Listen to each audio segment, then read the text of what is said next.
హేమా, ఏంటి ఏం చేస్తున్నావు? బజ్జీ వేస్తున్నానమ్మా. బజ్జీ మిర్చి కాదుగా. బజ్జీ మిర్చి కాకపోతే ఘాటు ఉండదమ్మా. మీడియం ఘాట్లో ఉంటుంది. మనం తింటాం కదా ఘాటు, మనకు సరిపోతుంది. వేడి వేడి బజ్జీ వేసేసుకొని అన్నంలో తినేద్దాం. అదేంటో నాకు కూర తినబుద్ది అట్లా బజ్జీలు వేసుకొని తినాలనిపిస్తుంది, అందుకని బజ్జీ వేసుకుంటాను. ఏం పెడుతున్నావు? వామును శనగపిండ. శనగపిండి. ఓకే, కానీ త్వరగా వేయి తినేద్దాం. నూనె కాగింది కదా, వేసేసుకుందాం అందులో మనం.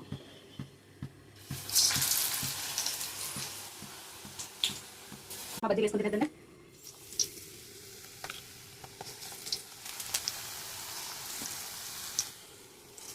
మీడియం ఫ్లేమ్లో పెట్టుకొని బజ్జీలు ఇలా మాడకుండా తిప్పకుండా ఉందా అండి.